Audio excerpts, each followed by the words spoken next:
केजरीवाल को ये पता लग गया, अच्छी तरह से उसने अवलोकन कर लिया इस बात का कि दिल्ली में जो कांग्रेस पार्टी चुनाव लड़ रही है, मजबूती के साथ चुनाव लड़ रही है, कहीं मजबूती की कमी नहीं है।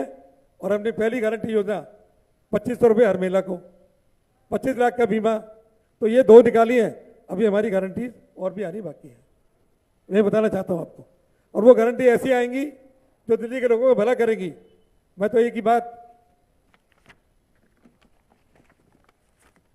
दिल्ली में पूरे देश के अंदर सेंट्रल गवर्नमेंट की आयुष्मान योजना, दिल्ली सरकार ने की संजीवनी योजना, हमने देखा ये आयुष योजना जो बनाई सेंट्रल गवर्नमेंट ने, किसी राजनीतिक कारण से केजरीवाल ने उसको लागू नहीं किया। और अब इलेक्शन नजदीक आ गए तो वो संजीवनी योजना आ रहे हैं।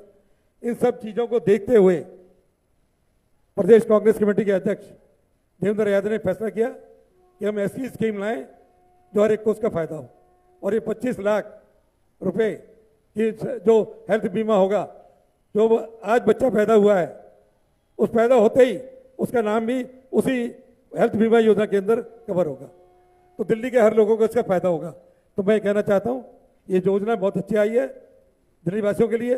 कहीं भी अपना ट्रीटमेंट कराएं, कोई भी इन्वेस्टिगेशन कराएं, क्योंकि आज दवाइयाँ भी महंगी हैं, इन्वेस्टिगेशन भी महंगे हैं, MRI का रेट भी बढ़ गया, अल्ट्रासाउंड का बढ़ गया, CT स्कैन का भी बढ़ गया, सारे रेट बढ़ गए। इन सब चीज़ों को देखते हुए सड़क पे कहीं दुर्घटना हो जाती है, एक्सीडेंट हो जाता है, उसको उठा के ट्रॉमा सेंटर में भर्ती करा दें, वहाँ पर इलाज प्रॉपर नहीं होता। इसलिए हर दिल्ली वासी की अब चॉइस होगी कि कांग्रेस सरकार बनाओ और योजनाओं का लाभ उठाओ, मेरा ये कहना है। मैं दिल्ली की सरकार इसके योजना का पूरी तरीके से फायदा उठाएगी, लोगों का स्वस्थ जीवन रहे। मैं ये मनोकामना करता हूँ प्रभु से कि लोग स्वस्थ रहें, स्वस्थ रहेंगे तभी वो कुछ कर पाएंगे। आज महंगाई और बेरोजगारी चरम सीमा पे है, उसको देखते हुए हम ये स्कीम लाए हैं। लोगों के पास खाने के लिए पैसे नहीं है, घर में खाना नहीं है, तो वो इलाज क्या कराएंगे। कोविड के अंदर आपने देख लिया, सड़कों पर मरीज मरे हैं, उनके जो रिलेटिव्स थे कंधे पे ले लेके उनको अस्पताल में भर्ती कराने के लिए कभी इधर कभी इधर कभी इधर, और कोई एडमिशन नहीं हुआ। आखिर में क्या हुआ, सड़क पे ही उन्होंने दम तोड़ दिया, ये हालत हुई है। तो महामारी अभी एक वायरस और चाइना के अंदर आया है, उसका इफेक्ट भी अब इंडिया में भी शुरू हो गया है। 7-8 पेशेंट उस वायरस के इफेक्टेड मिले हैं। तो मैं कहना चाहता हूँ सरकार को कि अभी से ही, चाहे वो केंद्र की सरकार है चाहे वो दिल्ली सरकार है, अभी से इंतजाम करे। अगर वो महामारी फैल गई तो मैं सोचता हूँ बुजुर्ग खास तौर से बच्चों को नुकसानदायक है महामारी। और चाइना के अंदर तो पूरी तरीके से फैल गई है। अब दिल्ली में भी 8-10 केसेस उसके मिले हैं। अभी से इनको आइसोलेशन वार्ड बना देने चाहिए। पूरी डॉक्टर्स की, अगर डॉक्टर्स की कमी है उसको पूरा करें, नर्सेज की कमी है उसको पूरा करें, और जिस अस्पताल में इक्विपमेंट्स की कमी है उसको पूरा करें। लेकिन केजरीवाल साहब कुछ करने वाले नहीं है। इन्होंने दिल्ली को हाल बेहाल कर दिया, दिल्ली का हाल बेहाल कर दिया। किसी भी स्तर पर आप देख लीजिए, सड़कों की हालत, अस्पतालों की हालत। और दूसरी बात, जो वायदे करे दिल्ली के लोगों से, वो वायदे पूरे नहीं किए। 70 वायदे ऐसे हैं जो उन्होंने किए केजरीवाल साहब ने, और 11 साल में पूरा नहीं कर पाए। अब नए वायदे कर रहे हैं, कब पूरा करेंगे कब नहीं करेंगे। लेकिन इतना मैं बता दूं, कांग्रेस पार्टी जो ये योजना लाए हम 25 लाख का बीमा योजना, हेल्थ बीमा, इसका मैं समर्थन करता हूं। और आप लोगों से भी भाईचारा, सभी पत्रकारों से बात कर कहना चाहता हूं कि इस स्कीम को आप ही लोग हैं ऐसे माध्यम जो घर घर पहुंचा सकते हैं। ये स्कीम बहुत अच्छी है और दिल्ली के लोगों को इस स्कीम से फायदा होगा। धन्यवाद, थैंक यू। पत्रकार साथियों, नरेंद्र नाथ जी ने बहुत विस्तार से प्रकाश डाला। मैं अंतिम चंद शब्दों में आपको, जो उन्होंने बहुत महत्वपूर्ण बात कही है, पहले तो हम लोगों के समय जो उन्होंने बताया 48,000 से अधिक बेड्स हमारे पास थे, 16 मेडिकल कॉलेजेस थे, उन 16 मेडिकल कॉलेजेस की लिस्ट है।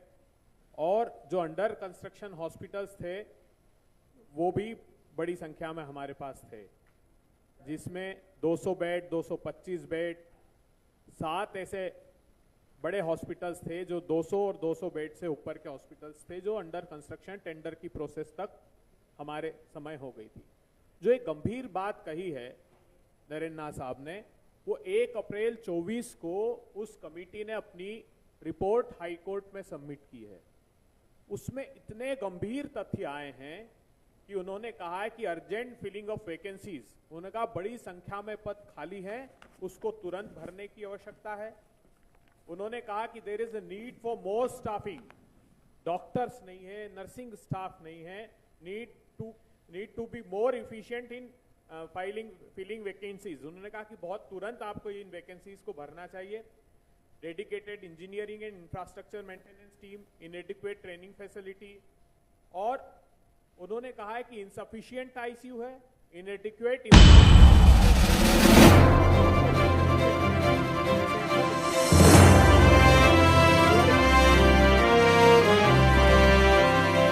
सिफारिशें हैं और कमी है जो रोंगटे खड़े कर देने वाली।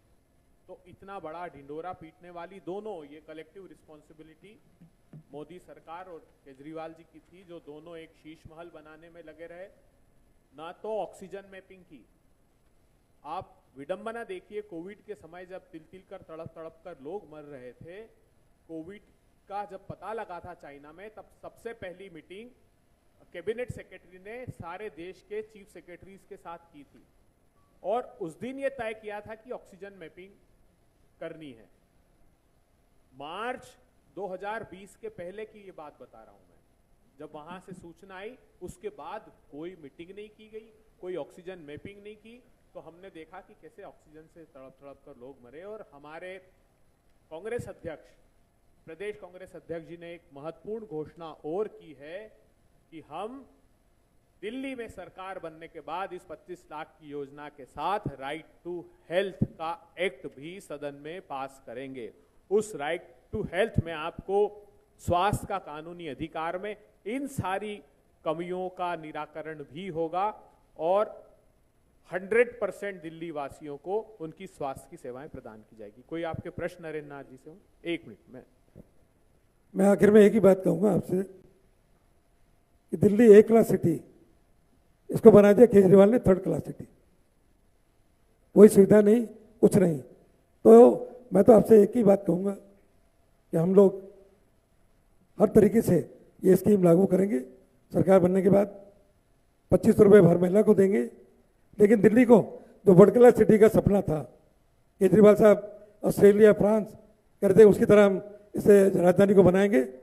आज राजधानी थर्ड क्लास सिटी है। इस थर्ड क्लास सिटी के अंदर अगर इम्प्रूवमेंट की हम लोगों ने 15 साल के अंदर वर्ल्ड क्लास सिटी बनाने की पूरी मेहनत की इसको और दिल्ली को बनाया। लेकिन केजरीवाल साहब ने 11 साल के अंदर इस दिल्ली को एक क्लास सिटी को बना दिया थर्ड क्लास सिटी। धन्यवाद। कोई आप लोगों के सवाल?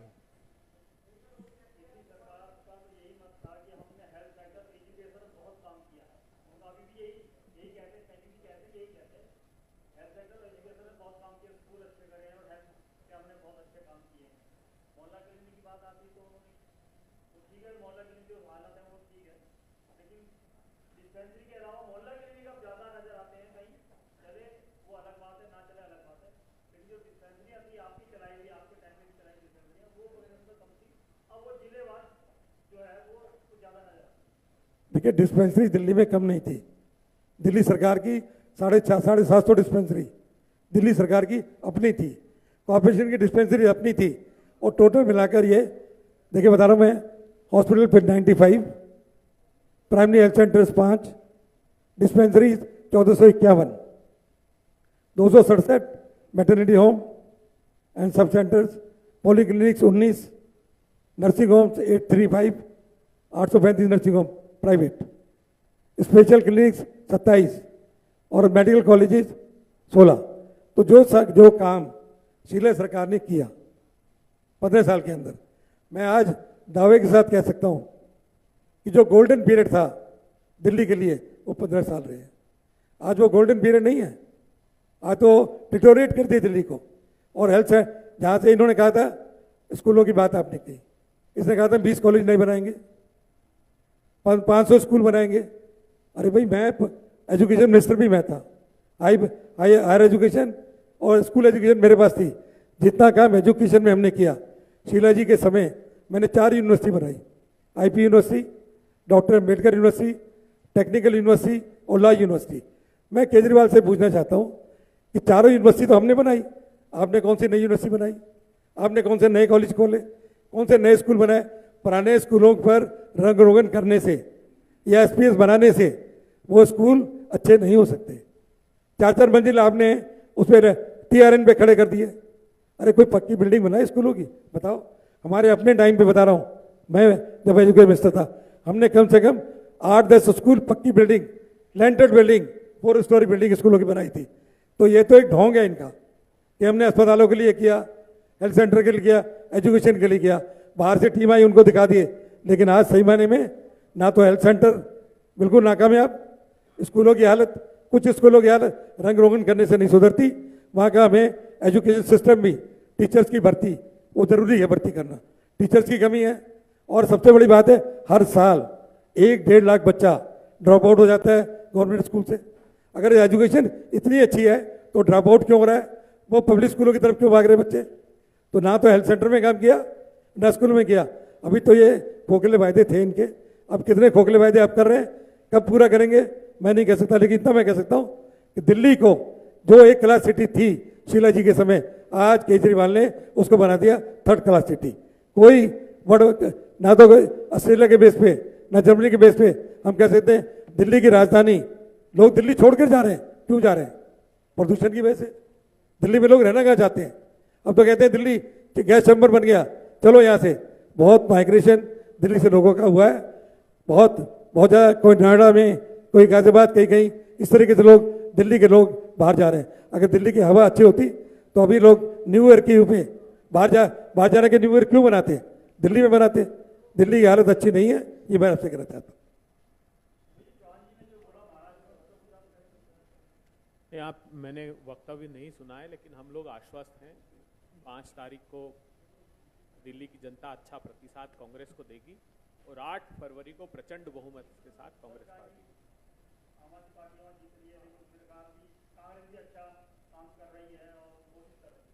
नहीं, वो दिल्ली आए ना, आएंगे तो पता लगेगा जनता क्या, जो भी ऐसा वक्तव्य दे रहा है वो दिल्ली आकर जनता के बीच जाएं तो पता लगेगा कि कैसे दिल्ली में सांसों का संकट है, कचरे का जमघट है, अपराधी मान मर्दन दिल्ली का कर रहे हैं।